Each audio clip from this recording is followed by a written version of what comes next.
Planned obsolescence.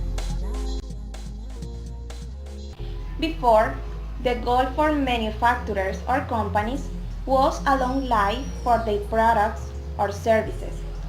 The idea was to offer the consumer products and services of excellent quality and durability in order to get a position in the market.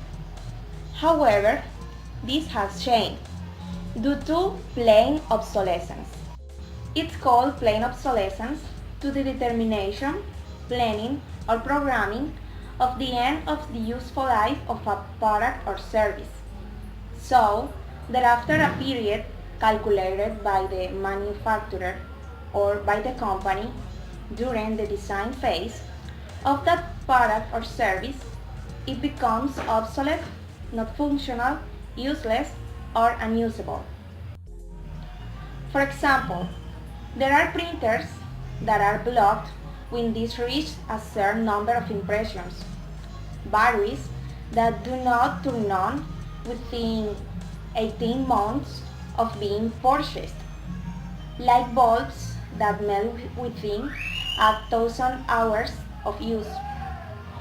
The foregoing obliges the buyer to take a repair service, which has an additional cost. So, we have that the planned obsolescence consists of buy, throw, and buy, in which the companies grow and grow, but with selfishness, because with time it doesn't remain a necessity, but ambition for power and money. In addition, it should be added that companies create attractive products but with lower quality so that people constantly buy the products. A clear example is the creation of a light bulb in 1911 that could last approximately 2,500 hours, but due to economic interest, it was forced to reduce this time to 1,000 hours so that people consume quickly.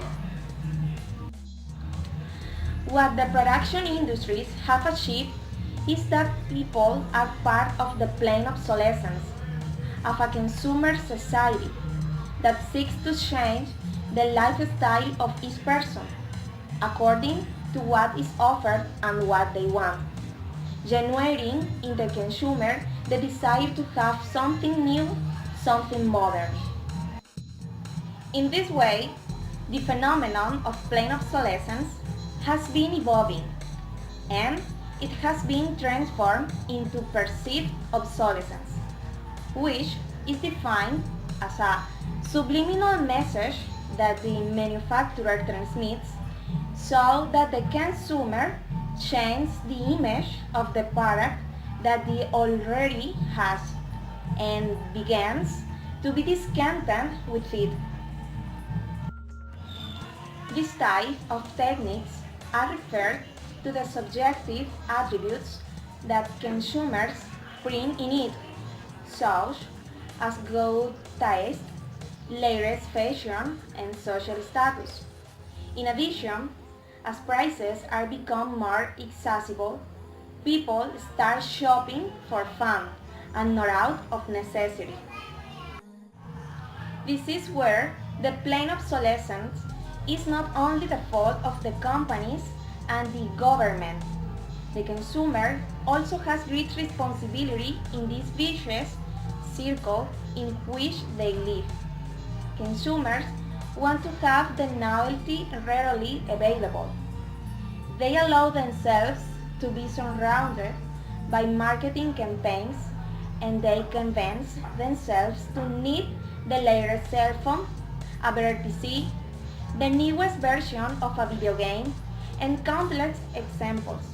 In many occasions, the technological products that people have worked, and these are in perfect conditions, but it becomes almost a need every year to renew, because they can be left behind in a society where competition with the other is paramount.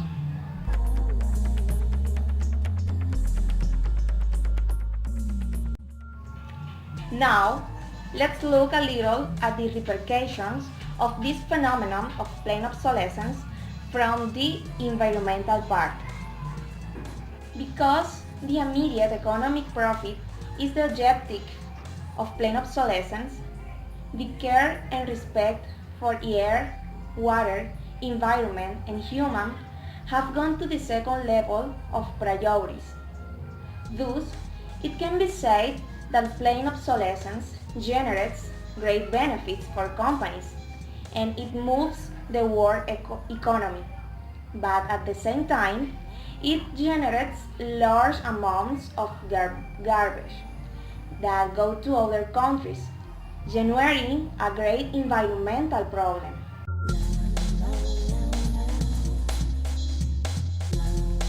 Normally, the user usually discards the damaged product and he buys a new one. The problem is based on the large amount of waste that are caused when this phenomenon occurs again and again. Every day, throughout the world, the environment is being polluted and therefore the planet is being destroyed.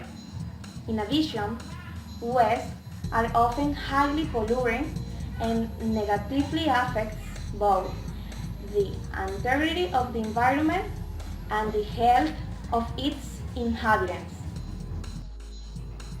Therefore, the conscience that should be taken as consumers is to try to repair things as complicated as it may seem, to support companies with environmental policies and to consume only what is necessary. The planet needs a break. The idea is encourage companies to try to help the planet, and engineers or different professionals who participate in them create objects that give the opportunity to help the planet. Companies are needed with social and environmental sense.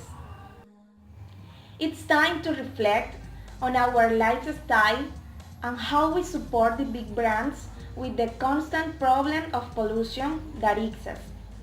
As industrial engineers and based on quality policy, we must look for ways to recycle raw materials and produce new goods through this material, while maintaining the quality required by the customer. And as customers, we must question the quality of the product or service and if its purchase is really necessary, so as not to fall into planned obsolescence.